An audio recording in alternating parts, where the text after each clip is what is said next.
On today's show, we continue our breakdown of DobberProspects' final rankings for the 2024 NHL Draft with our standout picks from rounds 2 through 4. That's coming up on today's show.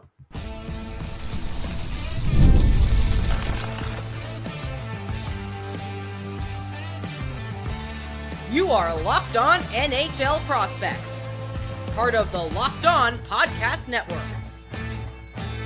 Your team every day.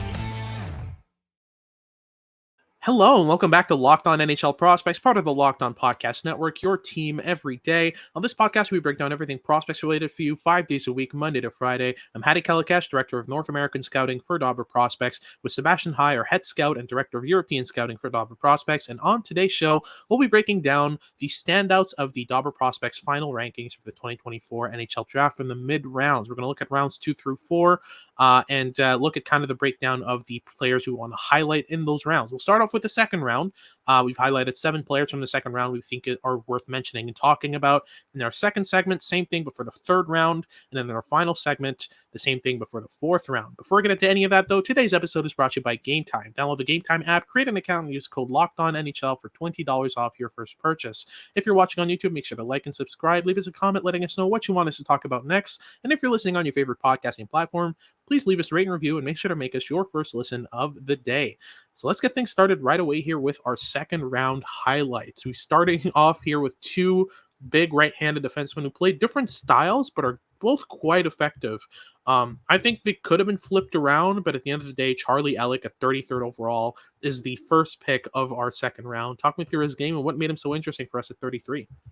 Yeah, I think I pushed for him a little bit, especially over Brunick. But Charlie Elick is a 6'3", 202-pound right shot defenseman who played with the Brandon Wheat Kings in WHL this season, and he is a really mobile player who plays with a ton of physicality. He's not the most violent, overtly violent players available on draft day, but he smothers opponents with his frame, his strength, and his range. He has a really long range with his mobility, his long reach, and that desire to get implicated and step up against the rush.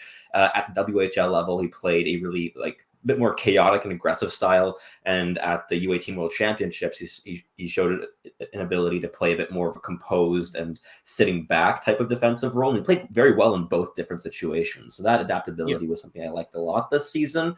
But he's a player that you would draft because you want a physical potential second pairing defenseman. He's likely to go a little bit higher than where we have him ranked at 33. He could probably go as high as 20-ish in that range. Yep. But he's an intriguing player and a profile that NHL teams adore. Absolutely. The other part of that on right-handed D among WHLers, Harrison Brunick at 36 overall. That's my making. I'm very proud of Harrison Brunick's ranking here. I think he could be as high as a first rounder for me. I really like the talent on him. He's a big right-handed D, but he doesn't kind of limit himself to physical scenarios. He's able to play physical. He's a good rush defender, especially really mobile. But he's also able to kind of throw the gloves and get involved in fights when he needs to. But what really made him interesting for me this season has been the flash of skill. I mean, this is a player who he can deke your lights out if you give him the space to do so, and he doesn't really need a lot of space to deke either. This is a prospect who I've seen often kind of walk into the offensive zone off the rush and kind of beat the first forechecker, beat the first defenseman, and eat up ice on his way up the ice. I think that's a great part of his game and something that could be developed even further. I mean, this is a prospect who's still kind of conservative in his decision-making. If he gets more aggressive, if he gets a bit more chaotic, I think that he can excel with that chaos.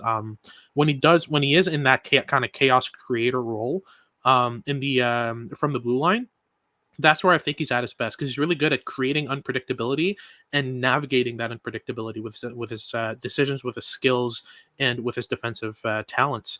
We'll move on to 40th overall right away. Let's talk a bit about Cole Hutson, because at 40, I think this is pretty much the range where he's expected to go. I'd be very surprised if teams let him slip even further than Lane Hutson did. I'd be surprised if teams make the same mistake twice. Having talked to some scouts who were a bit more connected, or even, in one case, a scout was on a draft team, on an NHL team, the kind of consensus was everyone was looking at each other thinking, who's going to pull the trigger on Lane Hutson? I don't think teams are going to be as patient as they were with Lane Hutson with Cole. He's got a bit of similarity regarding how he creates offense. He's very much a player who is willing to take opponents on one-on-one and access the offensive zone himself. Once he's there, he's one of the best at the draft, and the draft is slowing down and drawing players in or letting play develop, then hitting teammates in pockets of space. If you can expand on that, create an even more complete offensive toolkit, that'd be better. What's for sure is Hutson needs to improve his skating ability and his defensive game in order to be an effective NHLer. We'll move on right away. 41st overall, right after Cole Hutson, to Justin Poirier. This is a prospect where I think we both pushed after our meeting to push up the boards. What do you think of Justin Poirier's game? Because he's not just a pure goal scorer, right? No, he's not, and he's certainly undersized at 5'7", 185 pound. But the right winger for the Baie-Comeau Drakkar in the QMJHL, who is definitely a fantastic goal scorer. He has a top 5 shot and shooting arsenal in this entire draft class. It's very clear. The puck just explodes off of his stick, but he's a real pest as well. Despite his small frame, he gets really involved in physical battles, and he's never afraid of going to those dirty areas. And sure, he can be pushed to the perimeter at times, but he goes behind the net. He gets engaged in board battles. He has a relentless motor, and he plays with some viciousness to him as well. So there's a lot in his overall game that I think will really facilitate that scoring role at the professional level, because he isn't just this soft skill scorer who needs soft ice and time and space to create. He gets implicated in a variety of different ways. And if he fully hits, this is a guy who has like 35 goal upside, right? He's a fantastic goal scorer, and was just at his best as the season progressed. In the playoff run for Baie-Comeau, he was the guy, and he dragged them through the QMJHL playoffs. Just a fantastic performance from him. And there are certainly question marks. He's not a slam dunk, big time goal scorer at the NHL level, which is why he's not in our first round. But at our meeting, he got slotted in at 48th, and afterwards, I definitely had some thinking of like, that's a bit too low for this player with the upside that is here, and also the surrounding habits and abilities that could support that upside long term. Yeah, for sure. I think the main standout for me with Poirier is the development of more versatility in his goal-scoring arsenal. This is very much a walk-in and shoot scorer through the first half of the season.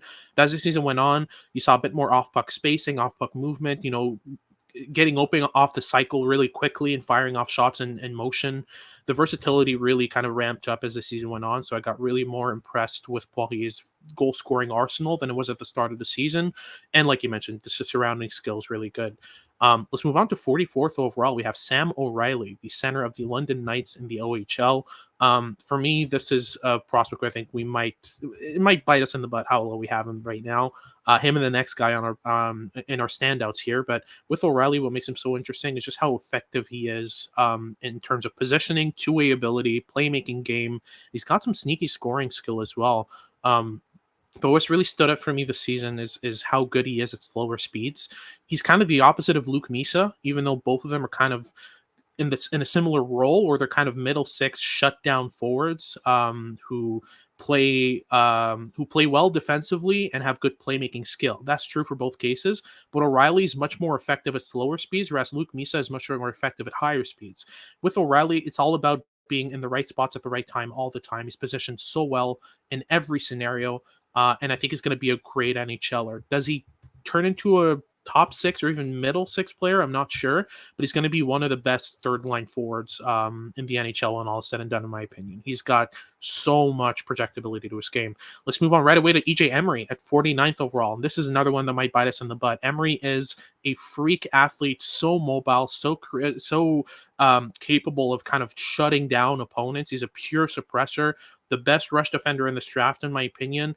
The question is, where is the offense, right?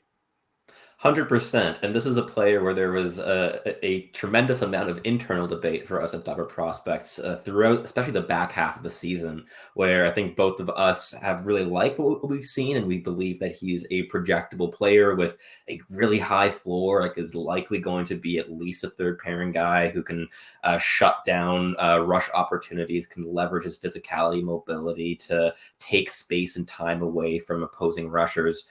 And then our USA scout, David Saad, was a lot more doubtful and a lot more of the mind that Emery's very limited as a player on the ice and a bit too much of a specialist. And I think the two of us really appreciate specialists. And we've seen over the last couple seasons that it's often the specialists over those well-rounded players who get their NHL shots more consistently and earlier on in their development curves. But EJ Emery is a physical freak, as you mentioned, so athletic, and the basis here as a defensive specialist is already very strong. And especially later on in the season when he was playing with guys like Cole Hutson a bit more, you were seeing his flash really get a bit brighter and brighter, even with the puck on his stick.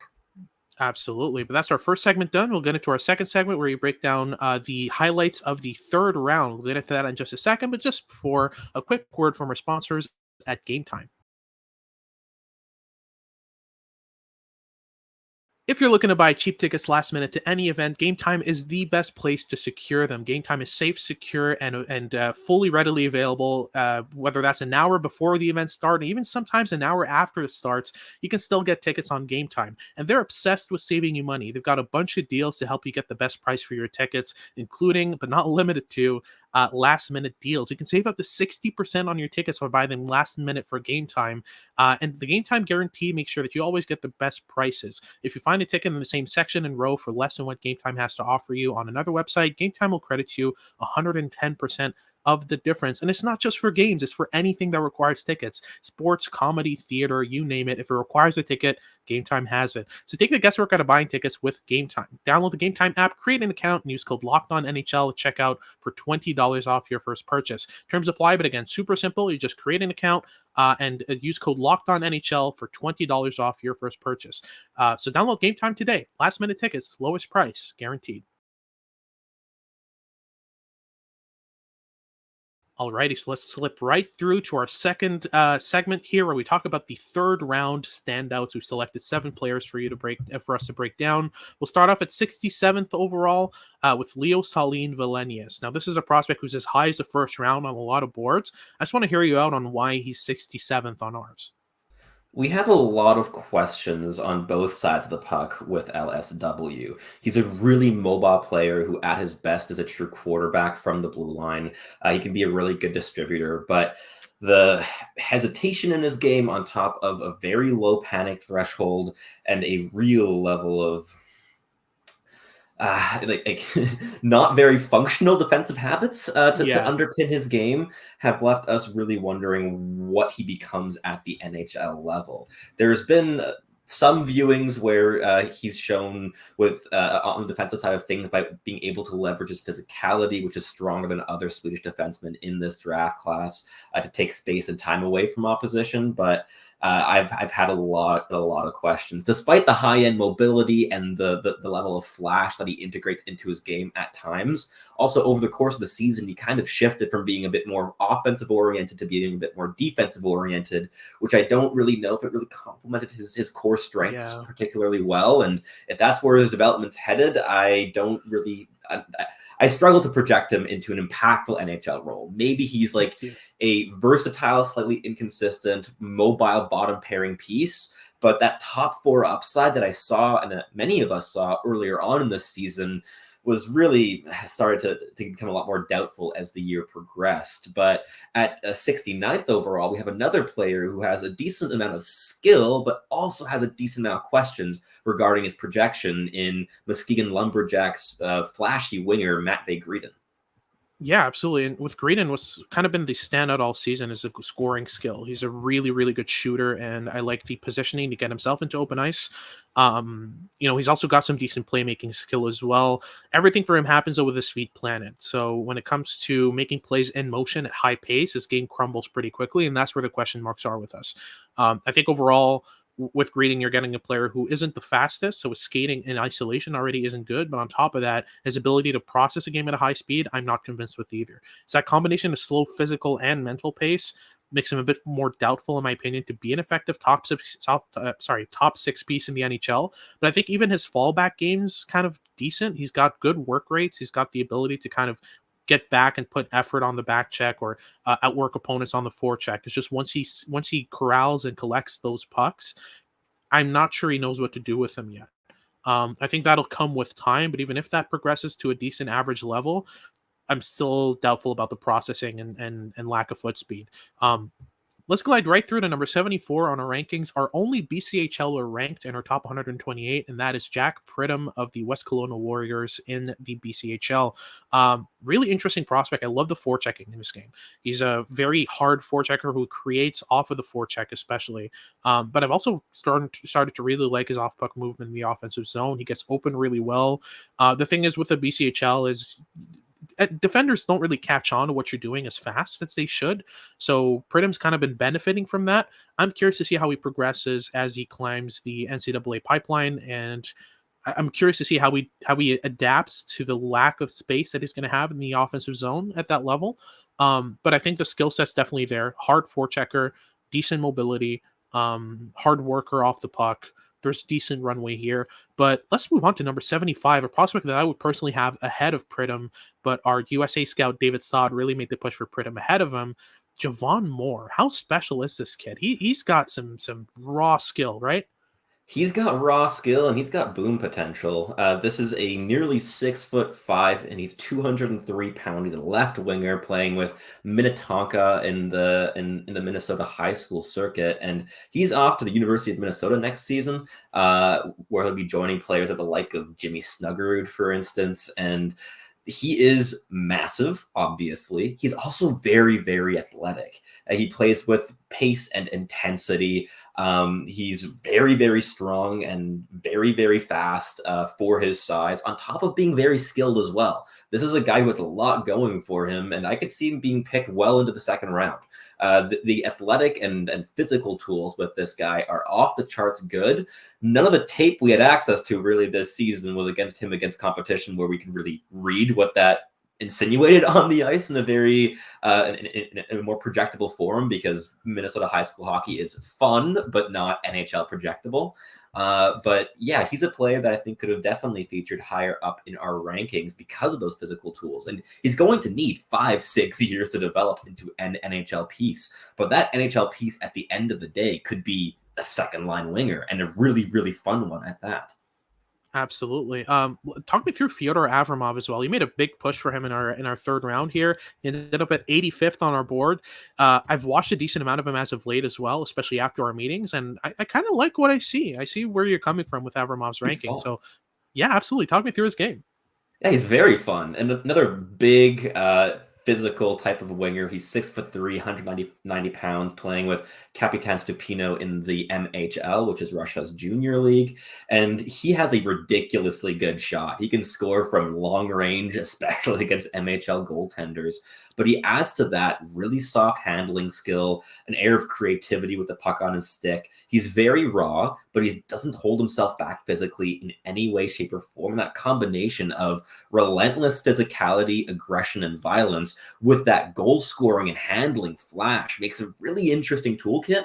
And he's also going to need 5 or 6 years of development, a bit like Javon Moore. But I also think that at the upside can range into a middle 6 at the NHL level if that development goes well, and if these raw tools can also add a level of refinement in the habits that support them. Absolutely. And to close out things off here for our standouts from the third segment, we'll talk about two OHLers that I've really liked this season. We'll start off with AJ Spellacy at 86. He really grew on me, especially in the latter half of the season. He was playing kind of in Liam Greentree's shadow with the Windsor Spitfires.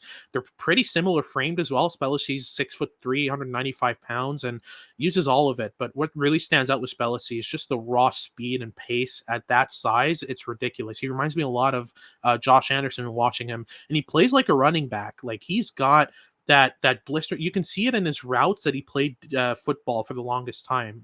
He grew up playing football, and the way that he times his routes, the way that he kind of angles against opponents, the way he drives wide and then cuts inside, it's all very reminiscent of running back routes in football. But on top of that, I mean, he's got some really sneaky skill. He's a decent playmaker. He's a really good scorer. For me, he's got enough upside to kind of make the NHL.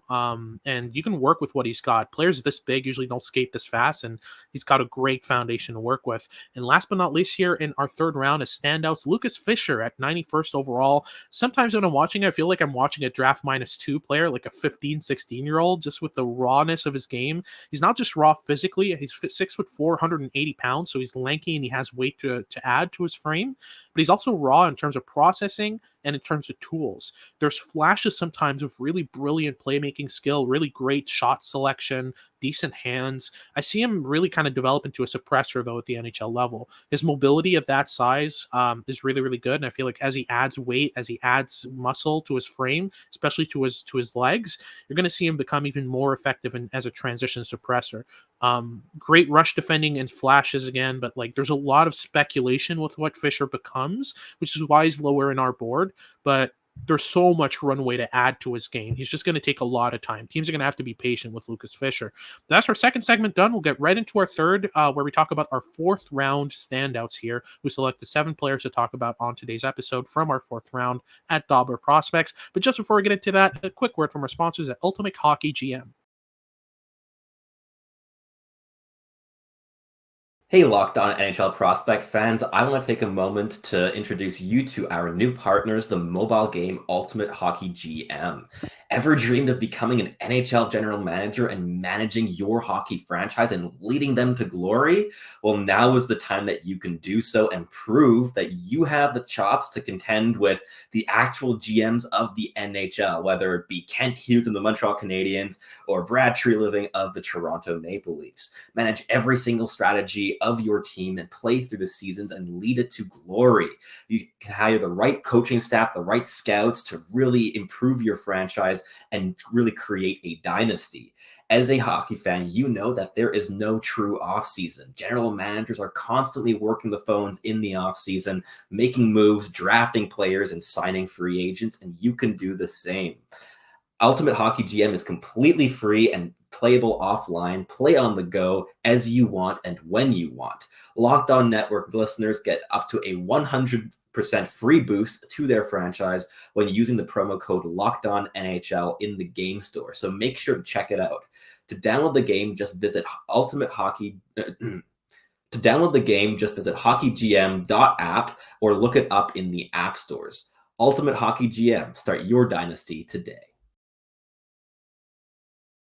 Alrighty, so let's move right on to our fourth round here. We'll talk about the standouts from our fourth round at Dobber Prospects top 128 rankings. We've selected 7 players to talk about from the fourth round that we find really interesting. And we'll just start us off right away here at 97th overall with Jack Berglund. He's a prospect that you made a push for as well. A prospect that Seth is a big fan of as well. Seth is our Swedish scout for this season. Talk me through his game and what makes him so interesting here at 97th. Yeah, he's a 6'3", 210-pound centerman who was playing with Färjestad in J20 this season, also played some SHL minutes, and he was definitely at his best playing against professional competition. At the junior level, he struggled to show off a level of skill to contend with his opponents, but in the professional system where he could just play his role, be physical, be defensively responsible, and plant himself at the net front and win some faceoffs, he thrived. He plays a very simple and straightforward game. He's not one to flash with skill or with high-end reads or making complex solutions to the problems he encounters, but he does make simple plays pretty well. He can play with physicality and pace. He's quite projectable in the bottom of the lineup NHL role, likely a fourth liner if he hits, and does have some third line upside as like your shut down defensive specialist who could play with that physicality and that net front presence. So quite a simple player in his approach to the game, but also quite a projectable player in the professional ranks. And next up, we have a player who's just about the polar opposite of everything I just said. At 103, we've ranked Max Swanson, the playmaking dynamo at the USHL. Yeah, absolutely. What makes him so interesting for me is just that combination of smarts and playmaking skill. He's got that combination locked down. He's one of the best at reading the play quickly and making quick one-touch passes into open ice. That's one of my favorite parts of his game. The issue with Max Swanson is he's 5'7", 157 pounds. So tiny is an understatement. And the other issue of that is that he's not the fastest skater or the greatest separator from opponents. So he's kind of limited by his mobility on top of being 5'7". But the upside with him is ridiculous, especially if he lands in the right system, a team that can kind of revamp his skating ability and make him a true dynamo with the puck. You could turn him into a true creator. Right now, he's more of a facilitator, more of a play connector, and he does that extremely well.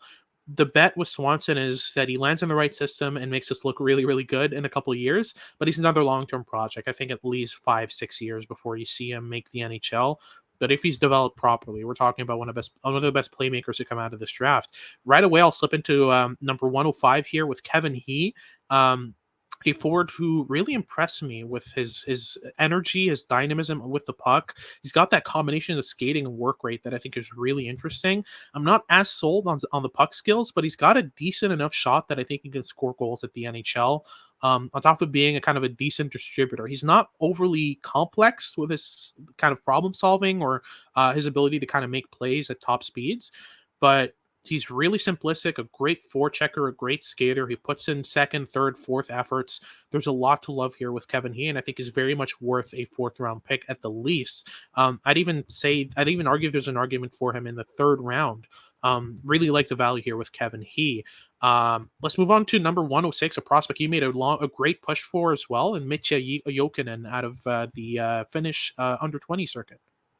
Yeah, so he's a bit of an undersized defenseman, but he doesn't play like that at all. He's 5'10" and 163 pounds, but he plays with a really fiery motor.